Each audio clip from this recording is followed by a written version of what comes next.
சத்தியமாக இப்படி ஆகும்னு எதிர்பார்க்கவே இல்லைங்க. இந்த வீடியோ ஸ்டார்ட் பண்ணும்போது ஹாப்பியாக தான் ஸ்டார்ட் பண்ணேன். லீவுக்காக எங்கள் மாமா பையன் ஊர்லேருந்து வந்திருந்தான்.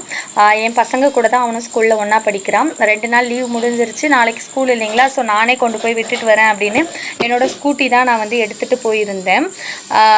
பட் போகும்போது நான் சொன்ன மாதிரி ஹாப்பியாக தான் போகணும். இன்றைக்கி ஆஃப்டர்நூன் நல்லா லன்ச் வந்து பிரியாணி பண்ணியிருந்தோம்.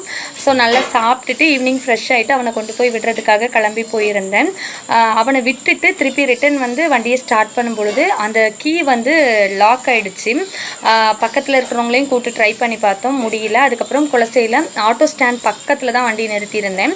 ஸோ ஆட்டோ ஸ்டாண்ட் பக்கத்துலே எங்களுக்கு ரெகுலராக ஆட்டோ கொண்டு வர அண்ணா ஒருத்தவங்க உண்டு, அவங்களுக்கு கால் பண்ணேன். பரவாயில்ல, அவங்களுமே உடனே வந்து என்னென்னு செக் பண்ணாங்க. பட் அவங்களும் ட்ரை பண்ணி பார்த்தாங்க, முடியல. அவங்க மெக்கானிக் கால் பண்ணி சொன்னாங்க, பட் மெக்கானிக்குமே வரல. அதுக்கப்புறம் என் ஹஸ்பண்டுக்கு கால் பண்ணி சொல்லி அவங்க வந்து பார்த்து என்னை வந்து இப்போ கூப்பிட்டுட்டு வந்திருக்காங்க. நான் 6:30க்கு போனேன், 8:30 ஆகிடுச்சு நான் வீட்டுக்கு வர்றதுக்கு.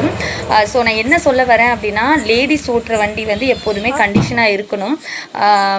ஏன்னா ஜென்ட்ஸ் வந்து எப்படின்னாலும் தள்ளிட்டு போய் எங்கே வேணாலும் போய் பார்த்துருவாங்க. பட் நம்மளால் லேடிஸால் முடியாது. அதுவும் என்ன மாதிரி இப்போ தான் வண்டி ஓட்டுறதுக்கு ஸ்டார்ட் பண்ணுறோம் அப்படின்னா நம்மளால் தள்ளிட்டுலாம் எங்கேயும் போய் பார்க்க முடியாது.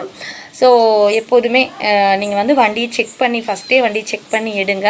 ஸோ இன்றைக்கி எனக்கு நடந்தது ஒரு மோசமான அனுபவம். கிட்டத்தட்ட 1 hour 1.5 hours நான் வந்து ரோட்லேயே தனியாக நிற்கிற மாதிரி ஆகிடுச்சு. ரொம்ப கஷ்டமாக இருந்தது. ஓகே ஃப்ரெண்ட்ஸ், நான் நெக்ஸ்ட் வீடியோவில் பார்க்குறேன். பாய்.